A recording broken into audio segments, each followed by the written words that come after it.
नमस्कार, मनी गुरु देख रहे हैं आप और आपके साथ मैं हूं स्मिता रिशाल। अप्रैल में म्यूचुअल फंड में निवेश का जो ट्रेंड है वो बदला बदला नजर आया, जहां लार्ज कैप फंड्स में इनफ्लो 16% तक घट गया।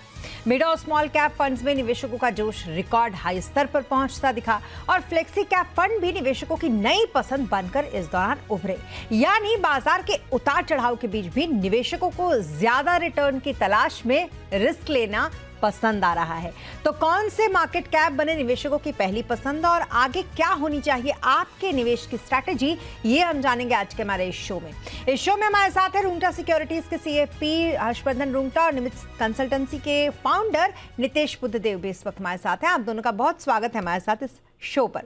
हर्ष, आपसे शुरू करते हैं। मुझे एक बात बताइए, एमफी के नंबर जो आए अप्रैल के, उसमें जो ट्रेंड चेंज हुआ, हालांकि इसको चेंज तो नहीं कहेंगे क्योंकि लगातार आप देखिए एमफी के नंबर्स में हमने देखा है कि लार्ज कैप को कहीं ना कहीं स्मॉल कैप और मिड कैप ने पछाड़ा। क्या अब धीरे धीरे जो निवेशकों का निवेश का ट्रेंड है वो शिफ्ट हो रहा है?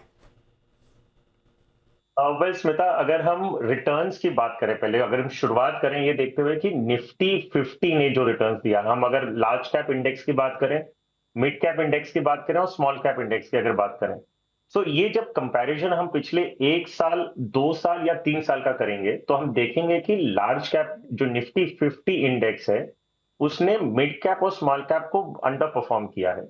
तो ये बहुत सिंपल सी बात है कि अगर आप पिछले 3 साल का अगर डेटा कंपेयर करते हैं और आप देखते हैं कि mid cap and small cap have out perform the large cap, तो इन्वेस्टर्स का रुझान हमेशा देखा जाता है कि वो रिटर्न्स के पास्ट रिटर्न्स को देखते हुए ही अपना फंड एलोकेशन करते हैं। सो अगर हम देखेंगे कि पिछले 3 साल में रिटर्न्स अंडर लार्ज कैप ने अंडर परफॉर्म किया है, तो हम ऑब्वियसली एक नेचुरल सा टिल्ट देख रहे हैं, इन्वेस्टर्स प्रिफर कर रहे हैं mid cap and small cap को। अभी लार्ज कैप में अंडर परफॉर्मेंस क्यों है ये समझना भी थोड़ा जरूरी है, ताकि हम ये देख सकें कि कंपैरेटिव बेसिस पे क्या डिफरेंस आ रहा है। तो पहला पॉइंट है कि एफआईआईज की सेलिंग पिछले 2-3 साल से काफी कंटिन्यूस रही है और स्टेडीली वो उनकी सेलिंग में हम नेट नेगेटिव ही देखेंगे। तो एफआईआईज की जो होल्डिंग है वो एसेंशियली उनकी होल्डिंग्स लार्ज कैप कंपनीज में ज्यादा होती है। तो जब वो एग्जिट कर रहे हैं, इंडिया से बेच के बाहर निकल रहे हैं, तो लार्ज कैप में उतना प्रेशर रहने वाला है। तो इस कारण हम देखेंगे कि लार्ज कैप ने अंडर परफॉर्म किया है और इस अंडर परफॉर्मेंस को देखते हुए इन्वेस्टर्स ने अपने प्रेफरेंसेस चेंज करके mid cap and small cap में ज्यादा एलोकेशन दिया है। तो यही हम इनफ्लोज के नंबर्स में जो एमफी के डेटा की आप बात कर रहे हैं, ये वहां पे दिख रहा है आपको। नितेश, आपका ऑब्जर्वेशन क्या कहता है? क्योंकि बहुत अच्छी तरीके से हमें हर्ष ने यहाँ पर बताया कि दरअसल इस तरीके की कमजोरी लार्ज कैप में क्यों आई। आपका ऑब्जर्वेशन लार्ज कैप दूसरी तरफ अगर आप मिड कैप और स्मॉल कैप को देखेंगे वो स्ट्रांग होते हुए, तो मैं बिल्कुल सहमत हूँ जो हर्ष बात कर रहे हैं, क्योंकि मैं जब एमफी का अप्रैल मंथ का डेटा देख रहा था तो फ्लेक्सी कैप में नेट इनफ्लो आया है 10,000 करोड़ का, स्मॉल कैप में आया है 6,800 का, मिड कैप में आया है 6,500 का और लार्ज कैप में आया है 2,525 करोड़ का। तो अगर ये डेटा देख रहे हैं और जैसे आपने बताया कई महीनों से यही डेटा निकल के सामने आ रहा है कि मिड स्मॉल में और फ्लेक्सी कैप में पैसे ज्यादा आ रहे हैं कंपेयर टू लार्ज कैप। सबसे पहली बात जो हर्ष ने दोहराई उसमें मैं आपको एक डेटा साथ में जोड़ देता हूं। निफ्टी मिड कैप का स्मिता लास्ट 1 साल का रिटर्न है तकरीबन 10 से 11%। उसके सामने निफ्टी 100 जो लार्ज कैप है उसने नेगेटिव रिटर्न दिया है और ऑलमोस्ट जीरो के करीब रिटर्न दिया है लास्ट 1 साल में। तो इसकी वजह से ये क्लासिक केस है कि जहां परफॉर्मेंस है उधर पैसे आ रहे हैं। तो अगर आपका मिड कैप का 3 साल का रिटर्न देखोगे वहां पे 23% दिख रहा है, स्मॉल कैप का 22% दिख रहा है और आपका निफ्टी 100 का, सेंसेक्स का रिटर्न माइनस में दिख रहा है या तो सिंगल डिजिट में दिख रहा है। उसके कारण जब आप कोई भी नया निवेशक आ रहा है उसको लग रहा है कि मिड एंड स्मॉल कैप में पैसा ज्यादा बनेगा क्योंकि वो टिपिकली पास्ट परफॉर्मेंस को चेस कर रहा है। और दूसरा रीजन ये भी है, एक्टिव लार्ज कैप में स्मिता अल्फा जनरेशन अभी भी वही सेम कहानी चल रही है कि उधर वो तकलीफ वाला है। तो आप देखेंगे इंडेक्स फंड में पैसे आया है compare to large cap active fund में। सो यही कारण मुझे भी लग रहा है जैसे हर्ष ने बताया और डेटा भी यही कह रहा है कि मिड एंड स्मॉल कैप में परफॉर्मेंस चेजिंग हो रहा है और लार्ज कैप एक्टिव फंड में पैसे नहीं आ रहे हैं। आपने बिल्कुल सही एक अलग पॉइंट बताया। इंडेक्स फंड में वाकई लार्ज कैप से ज़्यादा पैसा हम आते हुए देख रहे हैं। हर्ष, मुझे एक बात बताइए, क्या इससे ये भी शो होता है कि इन्वेस्टर्स का जो पैटर्न है, जिस तरीके से रिस्क लेने का उनका पहले एपेटाइट था और अब जो है वो भी चेंज हो रहा है? वेल स्मिता, अगर हम इन्वेस्टर्स की रियल इंटरेक्शंस की बात करें, इन्वेस्टर जो रिटेल इन्वेस्टर और स्मॉल इन्वेस्टर है, मैं उनके बारे में बात कर रहा हूँ। इन्फॉर्म्ड एंड एक्सपीरियंस्ड इन्वेस्टर्स की बात नहीं कर रहा हूँ। जो ज्यादातर इन्वेस्टिंग पॉपुलेशन है वो अपने रिस्क को ओवर एस्टिमेट करती है इन्वेस्ट करने से पहले। तो जब हम कोई भी इन्वेस्टर से बात करेंगे कि आप कितना रिस्क ले सकते हैं वगैरह, तो वो रिस्क को समझते इतनी अच्छी तरह नहीं है। वो बोलते हैं कि मैं रिस्क लेने को तैयार हूं, और वो अपने पैसे इन्वेस्टमेंट्स उन प्रोडक्ट्स में करना चाहते हैं जहां पे पास्ट रिटर्न्स अच्छे रहे हैं। सो उनका फोकस हमेशा पास्ट रिटर्न्स को देखते हुए इन्वेस्ट करने का होता है। जब हम समझाते हैं कि भाई अगर आप मिड कैप स्मॉल कैप में इन्वेस्ट कर रहे हैं, उसकी वोलेटिलिटी लार्ज कैप से ज्यादा होती है, तो आप नुकसान का भी चांसेस ज्यादा होता है, तब वो अपनी रिस्क टेकिंग कैपेसिटी को ओवर एस्टिमेट करते हैं और बोलते हैं कि नहीं, मुझे रिस्क लेना, मुझे पता है कि मार्केट गिरेगा तो क्या होगा वगैरह वगैरह। अब ये चीज क्या होती है, जब रियलिटी चेक होती है, जब मार्केट एक्चुअल में गिरता है, तब लोगों को ये एहसास होता है कि कितना पेनफुल हो सकता है। एक होता है कि हम रिस्क को एस्टिमेट करते हैं और एक होता है लॉस को देखते हैं। जब लॉस दिखता है तब उन्हें रियलाइज होता है कि एक्चुअल कितना पेनफुल हो सकता है। और ये जब मार्केट के जो साइकिल्स हैं, वो ऐसा नहीं है कि एक बार आपको प्रॉफिट दिखाएगा, लॉस दिखाएगा तो लॉस तुरंत भी रिकवर हो सकता है।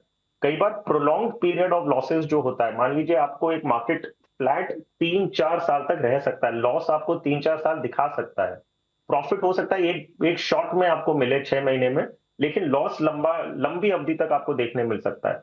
तो रिटेल इन्वेस्टर्स का क्या होता है, पेशेंस थोड़ा कम होता है प्रोलॉन्ग लॉस देखने के लिए। तब वो क्या कहते हैं कि मार्केट में वापस आना ही नहीं हमें, ये मार्केट एकदम जुआ है वगैरह वगैरह। सो पॉइंट ये होता है कि रिटेल इन्वेस्टर्स यस, रिटर्न्स को चेस करने के चक्कर में वो ज्यादा रिस्क ले लेते हैं, और जब मार्केट रिवर्स होता है तब उन्हें ये एक्चुअल रियलाइज होता है कि कितना पेनफुल हो सकता है। अब मैं लार्ज कैप की बात करता हूं। मैंने आपसे कहा था कि एफआईआईज की सेलिंग लार्ज कैप में हो रही है क्योंकि उनकी होल्डिंग लार्ज कैप में होती है। जिस दिन एफआईआईज वापस आएंगे, तो लार्ज कैप का जो लॉसेस आपको पिछले 1, 2 या 3 साल का दिख रहा है, वो पूरा एक साथ रिकवर होगा। तब इन्वेस्टर्स बैठे होंगे मिड एंड स्मॉल कैप में और लार्ज कैप तेजी पकड़ेगा। तो ये जो चेस है ये हमेशा चलती रहेगी। लेकिन आपका जो सवाल था कि क्या इन्वेस्टर्स ज्यादा रिस्क ले रहे हैं more than their capacity, most certainly yes. कोई भी एलोकेशन अगर स्ट्रैटेजिकली करेंगे तो लार्ज कैप आपके पोर्टफोलियो का हिस्सा बनना चाहिए, लेकिन आज की तारीख में वो काफी हद तक इग्नोर किया जा रहा है। मार्केट ऐसे वॉलेटाइल होता है तो स्टॉक्स में भी तो हम यही कहते हैं ना कि आप जितने भी वैल्यू स्टॉक्स हैं, जो लार्ज कैप कंपनियों के स्टॉक्स हैं, उसमें बने रहें आप आराम से, चाहे कितनी भी वॉलेटिलिटी आपको देखनी पड़े। अब मैं एक और चीज़ नितेश, यहाँ पर जो पैटर्न हमने चेंज देखा वो ये कि क्या अब जो इन्वेस्टर्स हैं उनको फ्लेक्सिबल निवेश पसंद आने लगा है, क्योंकि फ्लेक्सी कैप में तो एक्सपोजर लार्ज कैप का ज़्यादा होता है और ये शायद उनको पता भी है, फिर भी कहीं ना कहीं इसमें भी हम देख रहे हैं कि रुझान उनका ज़्यादा है। बिल्कुल स्मिता, बिकॉज अगर हम आंकड़े भी देखें तो जब जैसे हम एमफी का जो लेटेस्ट डेटा आया है, ये महीने का इनफ्लो, मतलब जो अप्रैल महीने का इनफ्लो है, ग्रॉस इनफ्लो है 13,000 करोड़, और उसके सामने फ्लेक्सी कैप में से बहुत कम पैसा निकला है। तो अगर आप नेट इनफ्लो भी देखेंगे तो 10,000 करोड़ का है। इससे ये चीज सामने आ रही है कि लोगों को समझ में आ रहा है कि लार्ज कैप में, as of course performance chasing भी देखे तो लार्ज कैप में पैसा नहीं बना है। दूसरे इन्फॉर्म्ड इन्वेस्टर उनको समझ गया कि लार्ज कैप एक्टिव फंड में पैसा नहीं बन रहा है, इसलिए एक्टिव फंड में पैसा नहीं आ रहा है। तो फ्लेक्सी कैप, अगर आप पूरी सेबी का कैटेगराइजेशन देखें तो फ्लेक्सी कैप एक ऐसी लौती कैटेगरी है जहां पे एक्चुअली फंड मैनेजर अपनी चॉइस के मुताबिक, कहाँ वैल्यूएशन अच्छा है उसके मुताबिक इन्वेस्ट कर सकता है। बिकॉज लार्ज कैप का डेफिनेशन स्मिता हमको पता है कि अगर लार्ज कैप फंड में कोई पैसा आएगा तो उसमें से मिनिमम 80% पैसे टॉप 100 स्टॉक में डालने पड़ेंगे। अगर मिड कैप में आपको पैसे देने हैं तो मिनिमम 65% जो मिड कैप के जो 150 नाम है उसमें ही डालने पड़ेंगे। स्मॉल कैप उसके बाद आता है जो 250 के बाद, उसमें मिनिमम 65% रखने पड़ेंगे। बट फ्लेक्सी कैप एक लॉटी कैटेगरी है जहां फंड मैनेजर कहीं पे भी large cap, mid cap, small cap में कोई भी मात्रा में पैसा डाल सकता है बेस्ड ऑन द वैल्यूएशन। तो आज लोगों को पता चल रहा है कि अगर मैं फंड मैनेजर, एक्टिव फंड में जा रहा हूं और फंड मैनेजर के पास वो चॉइस है कि मुझे लार्ज कैप में पैसे ज्यादा रखना है, मिड कैप में कितना रखना है, स्मॉल कैप में कितना रखना है, उस बेस पे मैं वैसे भी एक्टिव फंड मैनेजर के पास इसीलिए जा रहा हूं कि वो चॉइस वो कर पाए। तो बिकॉज ऑफ दैट मुझे लग रहा है flexi cap as of now highest category है इक्विटी एयूएम की। तकरीबन 5-6 लाख करोड़ का एयूएम है और वो हाईएस्ट कैटेगरी है। और मंथ प्रति मंथ हमने देखा है कि उसी कैटेगरी में आज भी पैसे ज्यादा आ रहे हैं और नेक्स्ट मिड एंड स्मॉल में आ रहे हैं। तो रुख बदला है लोगों का, उनको समझा है कि मुझे फंड मैनेजर के ऊपर अगर बैट करनी है तो मुझे फंड मैनेजर को वो कंट्रोल देना पड़ेगा। तो मैं चूज नहीं करूंगा कि मुझे मिड कैप स्मॉल कैप में कितना डालना है, मुझे चूज करने दे रहा है फंड मैनेजर को कि अभी के माहौल में कौन सी कैटेगरी और कौन सी कैप ज्यादा एक्सपेंसिव है या कहाँ पे ज्यादा पैसा बन सकता है। स्मिता, ओके। हर्ष, आप कह रहे थे कि आजकल निवेशक थोड़े ज़्यादा इन्फॉर्म्ड होने लगे हैं, लेकिन क्या वो जब लार्ज कैप और मिड कैप को सेलेक्ट करते हैं तो उस दौरान जो उनके वैल्यूएशन या वॉलेटिलिटी से जुड़े हुए जो रिस्क होते हैं उसको वो देखते हैं? वेल ऑनेस्टली स्मिता, मुझे नहीं लगता कि काफी जो मेजॉरिटी ऑफ द इन्वेस्टर्स, हम जनरल की बात कर रहे हैं, एक्सेप्शंस की बात नहीं कर रहे हैं, मुझे नहीं लगता कि generally speaking retail investors risk को इवन देखते हैं। मतलब अगर हम देखें तो वो रिस्क रेशियोज, कोई भी स्कीम की रिस्क रेशियोज में जाना कि भाई एक स्कीम रिस्क कितना ले रहा है और उसके सामने वो कितना रिटर्न जनरेट कर रहा है। तो उदाहरण के रूप में एक स्कीम है, मान लीजिए वो 1 यूनिट ऑफ रिस्क ले रहा है और वो आपको 10% जनरेट करके दे रहा है। मान लीजिए कि उदाहरण है, ये सारे सिंपल नंबर्स खाली अंडरस्टैंडिंग पर्पस के लिए दे रहा हूं मैं, कि एक स्कीम जैसे मैंने कहा कि 1% यूनिट्स ले रहा है रिस्क का और वो 10% जनरेट करके दे रहा है आपको। दूसरा स्कीम जो है वो अगर 2 यूनिट्स ऑफ रिस्क ले रहा है और रिटर्न्स आपको 12% जनरेट करके दे रहा है। इन्वेस्टर्स क्या देखते हैं कि 12% जनरेट हुआ, वो ये नहीं देखते हैं कि वो स्कीम जिसने 12% जनरेट किया उसने डबल रिस्क लिया है। तो ये रिस्क और रिटर्न्स का जो रेशियो है ये आपको फंड के रेशियोज में मिलेगा, आपको बीटा में मिलेगा, आपको शार्प रेशियो में मिलेगा, सॉर्टेनो में मिलेगा, स्टैंडर्ड डिविएशन में मिलेगा। पॉइंट ये है कि ये सारी चीजें देखता कौन है? रिटेल इन्वेस्टर सिर्फ ये देखता है पास्ट में किसी ने 12% दिया, किसी ने 10% दिया, तो मुझे 12% वाली स्कीम चाहिए। वो ये देखते ही नहीं कि उसमें रिस्क कितना है।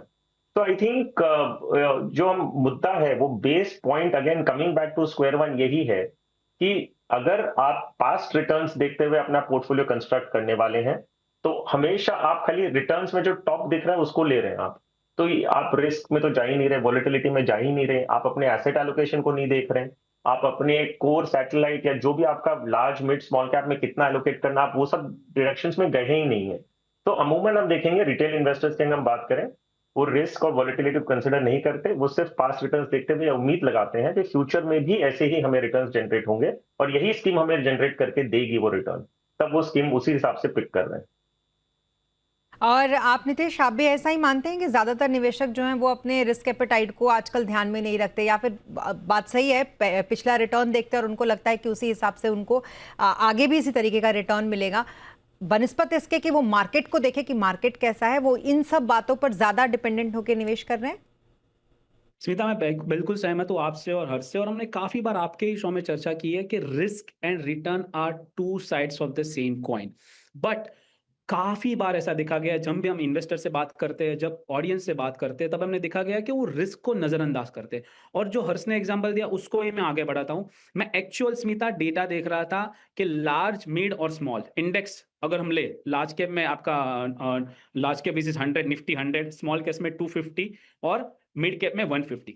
ज्यादातर लोगों को जब हम पूछते हैं कि किस में ज्यादा रिटर्न मिलेगा, आपको क्या लग रहा है, वो बोलते हैं स्मॉल कैप में सबसे बेस्ट रिटर्न मिलेगा नितेश, और वो भले ही कितना वॉलेटाइल हो जाए, हमको स्मॉल कैप में बेस्ट रिटर्न मिलेगा। मैं एक्चुअल डेटा दिखा रहा हूं स्मिता। अभी लास्ट 10 साल में अगर किसी ने स्मॉल कैप में डाला है तो स्मॉल कैप में रिटर्न मिला है किसी को 15.7% और मिड कैप में रिटर्न मिला है 18.6%। मतलब जहां पे स्मॉल कैप में आपने सबसे अधिक रिस्क लिया, उधर आपको मिड कैप के कंपेयर में भी कम रिटर्न मिला है। सो मेरा कहने का तात्पर्य यह है, ऐसा नहीं बोल रहा हूं कि स्मॉल कैप खराब है, मेरा कहने का मतलब यह है कि अगर आप कोई कैटेगरी भी चूज कर रहे हो तो आपको पहले पता होना चाहिए कि उसकी हिस्ट्री क्या है। तो ये रियल डेटा है कि स्मॉल कैप में आपने एक्स्ट्रा रिस्क लिया, फॉरगेट अबाउट एक्स्ट्रा रिटर्न, आपको कम रिटर्न मिला है मिड कैप के कंपेयर में। और जब आप निफ्टी 500 का, जो एक फ्लेक्सी कैप कैटेगरी के लिए यूज होता है इंडेक्स, उसका रिटर्न देखोगे, उसका भी 1-2% आजू बाजू में है, मिड कैप से ऑफकोर्स कम है। बट मेरा तात्पर्य अगेन कहने का यह है कि आप जो रिस्क ले रहे हो उसके सामने अगर वो आपको रिटर्न नहीं मिल रहा है तो आप बेफजूल का रिस्क ले रहे हो, पर उसका जरूरी नहीं है रिटर्न मिलेगा। So higher the risk does not mean higher the reward. ये अगर इन्वेस्टर समझ गया तो मुझे लगता है कि वो एक्सीडेंट जो होते हैं ना वो कम हो जाएंगे, क्योंकि वो एक एक्सपेक्टेशन से आता है कि मेरे को 3 साल में मिड कैप में 25% रिटर्न मिला है, 22% रिटर्न मिला है, स्मॉल कैप में 20% रिटर्न मिल रहा है, इसलिए मैं अभी भी मिड एंड स्मॉल कैप में जाऊंगा। ये शायद रिपीट ना हो। और जैसे हर्ष बता रहे थे, अभी जो लार्ज कैप जो बहुत बीटन डाउन लग रहा है, शायद वो mid cap and small cap को आउट परफॉर्म कर जाए नेक्स्ट 2 या 3 साल में। लेकिन एक बात बताइए हर्ष, अगर रिटर्न देखकर इतने अट्रैक्टिव लगेंगे तो फिर किसी को भी लगेगा ना कि क्यों फिर हम लार्ज कैप में इन्वेस्टमेंट कर रहे हैं, क्यों ना हमको मिड और स्मॉल कैप के बारे में सोचना चाहिए। कोई एक ऐसी स्थिति तो होती होगी ना जहां पर इन फंड्स के बारे में सोचना भी बेहतर होता होगा। तो देखिए स्मिता, आपको है ना मार्केट में एक्सपोजर हर तरीके का लेना है। हम ये नहीं कह रहे हैं कि आप सिर्फ लार्ज कैप में लगाएं, सिर्फ मिड कैप या सिर्फ स्मॉल कैप में लगाएं। आप अपनी रिस्क टेकिंग एबिलिटी को ध्यान में रखते हुए, आपकी जो ऑब्जेक्टिव है इन्वेस्टमेंट का, उसको ध्यान में रखते हुए आप अपना पोर्टफोलियो कंस्ट्रक्ट करेंगे। मैं किस हिसाब से बोल रहा हूं कि एक इंसान, अगर आप समझते हैं कि टॉप 100 कंपनीज लार्ज कैप बनती है, उसके बाद में जो 150 कंपनियां वो मिड कैप है, और उसके बाद में जो 250 कंपनियां हैं वो है स्मॉल कैप। तो टॉप 500 कंपनीज में पूरा large, mid and small cap divide किया गया है। अब मैं आपको एक और नंबर बताता हूं कि अगर मिड कैप होता क्या है। हमने मिड कैप की इतनी बातें की हैं, सो मिड कैप पर्टिकुलरली होता क्या है। वो उन 150 कंपनियों का हिस्सा है, 150 कंपनियों का एक बास्केट है जिनका मार्केट कैप आज की तारीख में, जो मान लीजिए एमफी की जो दिसंबर 2025 की जो लिस्ट आई थी, मार्केट कैपिटलाइजेशन लिस्ट आई थी, उसके मुताबिक वो सारी कंपनियां जिनका मार्केट कैप 35,000 करोड़ से लेके 1 लाख करोड़ तक का है, वो है मिड कैप कंपनियां। तो 150 कंपनी उस कैटेगरी में आती हैं जो मिड कैप का डेफिनेशन में आती है। एज एन इन्वेस्टर आपको क्या करना है? आपको पहले तो ये तय करना है कि आपका इन्वेस्टमेंट ऑब्जेक्टिव क्या है। मान लीजिए आप एक फिक्स डिपॉजिट इन्वेस्टर हमेशा अपनी लाइफ में रहे हैं, और आप अभी इक्विटी में माइग्रेट करना चाहते हैं, विच मीन्स आप धीरे धीरे इक्विटी में एक्सपोजर लेना चाहते हैं। आपने कभी भी इक्विटी को अपनाया नहीं है, लेकिन अब आप समझ चुके हैं कि फिक्स डिपॉजिट से आपका इन्फ्लेशन बीट नहीं होना है, और आपको अब थोड़ा थोड़ा इक्विटी एक्सपोजर लेना पड़ेगा। ऐसा इन्वेस्टर जब इक्विटी मार्केट में आता है, अगर वो रिटर्न्स देखते हुए स्मॉल कैप फंड ले लिया, तो उनका क्या हाल होने वाला है अगले 1, 2 या 3 साल में, ये आप और मैं दोनों जानते हैं। तो आपको क्या करना है? आपको अपनी रिस्क टेकिंग एबिलिटी को समझना है। आपको ये देखना है कि आप किस स्टेज ऑफ इन्वेस्टमेंट में हैं, आप कितने इन्फॉर्म्ड हैं, और आप वॉलेटिलिटी को समझते हैं, और उस हिसाब से आप मार्केट में आएंगे। तो ऐसा इन्वेस्टर जो एक ट्रेडिशनली फिक्स डिपॉजिट इन्वेस्टर रहा हुआ है और मार्केट को टेस्ट कर रहा है, बेशक एक बात बनती है कि आप लार्ज कैप से शुरू करेंगे। हो सकता है लार्ज कैप आपको कम रिटर्न दे रहा हो, या तो उस हिसाब से वो उतना ही कम वॉलेटाइल है। तो कंपनियां जो टॉप 100 में आती है वो देश की सबसे टॉप 100 कंपनीज हैं। फिर आती है 150, जो मैंने आपको ऑलरेडी बता दिया। सो हर एक इन्वेस्टर को क्या करना है, थोड़ा डिटेल में जाना होगा। सिर्फ हम कहने की क्या कोशिश कर रहे हैं, सिर्फ पास्ट रिटर्न्स देखते हुए आप अगर इन्वेस्ट करोगे तो आप कहीं ना कहीं उस ट्रैप में फंस जाओगे। अब ये बात होती है कि इन्वेस्टर अल्टीमेटली रिटर्न नहीं देखेगा तो क्या करेगा। सो इक्विटी एक लॉन्ग टर्म का गेम है, ये शॉर्ट टर्म या 100 मीटर्स की रेस नहीं है, ये एक मैराथन है। अब मैंने आपको उदाहरण लार्ज कैप का दिया कि करंटली हम क्या एक्सपीरियंस कर रहे हैं। एफआईआई सेलिंग कर रहे हैं, एफआईआई जो सेलिंग कर रहे हैं उनकी होल्डिंग अगर लार्ज कैप में है तो लार्ज कैप ही बेचेंगे। अब जब वो वापस आएंगे मान लीजिए, तो किस तेजी से लार्ज कैप बढ़ेगा, और तब हम देखेंगे इन्वेस्टर्स मिड कैप और स्मॉल कैप में इन्वेस्टेड रहेंगे। तो लार्ज कैप तेजी पकड़ लेगा, फिर ये मिड कैप बेच के लार्ज कैप में आएंगे जब ये तेजी ऑलरेडी अपनी पीक पे होगी। तो कहने का ये मतलब है कि आपको एलोकेशन रखना होगा अलग अलग कैटेगरी में। कितना आप लार्ज में रखेंगे, कितना मिड और कितना स्मॉल कैप में, ये पर्सनली डिपेंड करेगा आप ईच कैटेगरी को कैसे समझते हैं। लेकिन आप कोई भी एक कैटेगरी को पूरा निग्लेक्ट कर दें ये कह के कि भाई अभी रिटर्न्स अच्छे नहीं है, तो वो गलत होगा। हम वो कहने की कोशिश कर रहे हैं। बिल्कुल। और रुकेंगे एक छोटे से ब्रेक के लिए। ब्रेक से जब वापस आएंगे तब ये भी जानेंगे कि सैटेलाइट पोर्टफोलियो और एक कोर पोर्टफोलियो, इन दोनों में कौन सा हिस्सा किसका होना चाहिए, यानी कि आपका लार्ज कैप कहाँ होना चाहिए और आपका मिड और स्मॉल कैप कहाँ होना चाहिए। जानेंगे ब्रेक के बाद।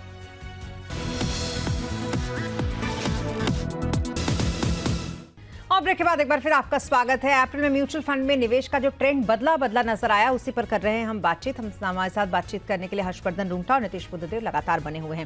नितेश, अब आपके पास मैं आती हूँ, मुझे बताइए अभी के समय में अगर किसी को एक परफेक्ट एसेट एलोकेशन करना हो, large cap, mid cap, small cap, flexi cap, इन सब का, तो क्या स्ट्रैटेजी आपकी तरफ से उनको अपनानी चाहिए? बिल्कुल स्मिता, यह जो मार्केट अभी चल रहा है, अभी अगर वैल्यूएशन देखें तो पहले वैल्यूएशन के पहले मैं ऑफ कोर्स जो हम बात दोहराते वापस दोहराना चाहूंगा कि मेरा रिस्क प्रोफाइल क्या है एज एन इंडिविजुअल इन्वेस्टर, मेरा होराइजन क्या है। ये दो चीज मुझे अगर पता है, उसके बाद मुझे आना है कि मुझे अभी इसमें से असेट एलोकेशन में इक्विटी में कितना निवेश करना है, कितना डेट में, कितना गोल्ड में, बराबर है।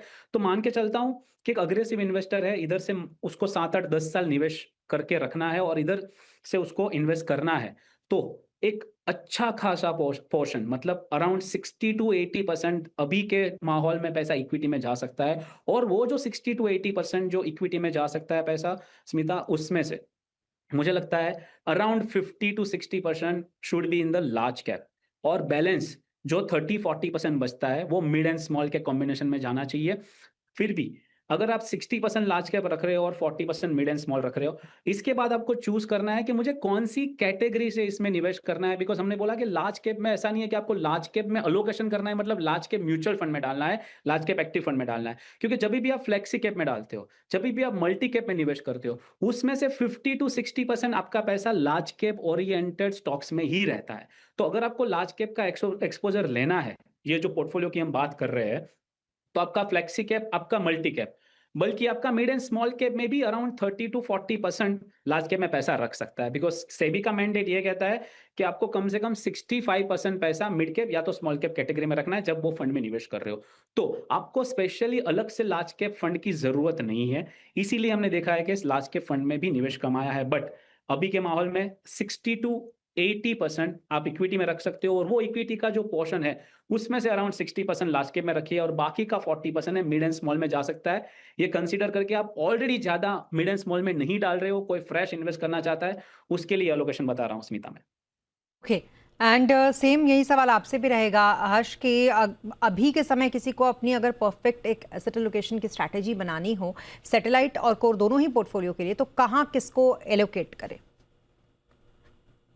तो बस मेरा देखिए, ये एसेट एलोकेशन की अगर हम बात करें कि इक्विटी में कितना, डेट में कितना, प्रेशियस मेटल्स, रीट्स वगैरह कितना, तो वो तो ईच इंडिविजुअल की सर्कमस्टेंसेस पे डिपेंड करेगा। सो कोई इंसान ऐसा होगा जो 50% इक्विटी में डाल रहा है, कोई 20% डाल रहा है, या कोई 80% डाल रहा है।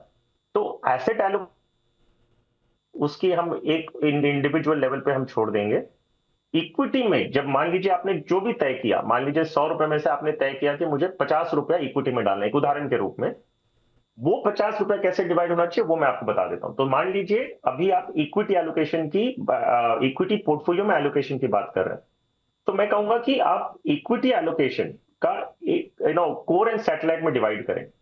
कोर पोर्टफोलियो आपका करीबन 80% तक होना चाहिए। 80% में भी कैसे डिवाइड करेंगे वो मैं आपको बता दूं। एंड 20% आप सैटेलाइट में रखिए। 20% वो है जहां पे आप कोई टैक्टिकल कॉल लेना चाह रहे हैं, आप कोई थीम या कोई सेक्टर में इन्वेस्ट करना चाह रहे हैं, तो बेशक आप कर सकते हैं। नहीं समझ में आता तो पूरे पोर्टफोलियो को आप कोर पोर्टफोलियो समझ के चल सकते हैं। अब आपका जो एलोकेशन है, एक रिटेल इन्वेस्टर के स्टैंड पॉइंट से बोल रहा हूं कि आप अगर large cap and mid cap में आप 30 to 50%, मतलब लार्ज कैप में आप इन्वेस्ट करिए करीबन 30 to 50%, मिड कैप में बाकी का आप इन्वेस्ट कर सकते हैं। तो मान लीजिए अगर आप 30% लार्ज कैप में कर रहे हैं तो 50% आप मिड कैप में करेंगे, एंड वाइस वर्सा, अगर लार्ज में 50 कर रहे हैं तो मिड में 30 करिए। तो टोटल इक्विटी का जो पोर्टफोलियो है उसमें से 80% आप डिवाइड कर दीजिए सिर्फ लार्ज एंड मिड कैप में, और कितना लार्ज और मिड कैप में जाएगा वो आपकी रिस्क टेकिंग कैपेसिटी पर डिपेंड करता है। मिड कैप सेगमेंट को भी मैंने अभी कोर पोर्टफोलियो का हिस्सा बनाया है, क्योंकि मैंने आपको कारण बता दिए कि जो क्वालिटी ऑफ कंपनीज अभी मिड कैप की डेफिनेशन में आती है, बहुत अच्छी कंपनीज है, तो आप उसे कोर पोर्टफोलियो का हिस्सा बना सकते हैं। एक स्मॉल कैप फंड में रिटेल इन्वेस्टर को मेरी सलाह है कि प्योर स्मॉल कैप फंड को अवॉइड करें। आप स्मॉल कैप फंड जो कंपनीज में इन्वेस्ट करना चाहते हैं वो आप या तो फ्लेक्सी कैप फंड के जरिए आइए या तो मल्टी कैप फंड के जरिए आइए। क्यों मैं कह रहा हूं कि स्मॉल कैप में जो इन्वेस्टमेंट यूनिवर्स है वो 250 कंपनी का है, लेकिन जो एक्चुअल इन्वेस्टेबल कंपनीज हैं वो फंड हाउसेस के हिसाब से, जो रिसर्च के बेसिस पे, बहुत चुनिंदा कंपनियां ही होती हैं। अगर आपने एक प्योर स्मॉल कैप फंड में पैसे लगाए हैं, वो फंड मैनेजर चाहे ना चाहे उन्हें स्मॉल कैप कंपनीज खरीदनी पड़ेगी। तो बाय फोर्स उन्हें कई कंपनीज खरीदनी पड़ती है जो शायद उनकी उनकी इतना कंफर्ट लेवल के भी बाहर हो। तो मेरी सलाह ये रहेगी कि retail investor pure small cap fund को अवॉइड करें। स्मॉल कैप कंपनीज में इन्वेस्टमेंट करना चाहें तो वो फ्लेक्सी कैप या तो मल्टी कैप के जरिए आए। तो फिर से एक समरी के लिए दोहरा रहा हूं, कोर पोर्टफोलियो करीबन 80% जो लार्ज एंड मिड कैप का कॉम्बिनेशन होना चाहिए। 20% आप अगर कोई सेक्टर थीम को चेस करना चाहते हैं कर सकते हैं, और small cap, pure small cap को रिटेल इन्वेस्टर अवॉइड करें। बिल्कुल, एक परफेक्ट इक्विटी एलोकेशन की आपने स्ट्रैटेजी यहाँ पर समझा दी। चलिए, इसी के साथ थैंक यू सो मच हमारे साथ इस शो पर शामिल होने के लिए Harshvardhan. Thank you so much Nitesh हमारे साथ इस शो पर शामिल होने के लिए। और इसी के साथ इस बुलेटिन में फिलहाल इतना ही। आप बने रहें जी बिजनेस के साथ। नमस्कार।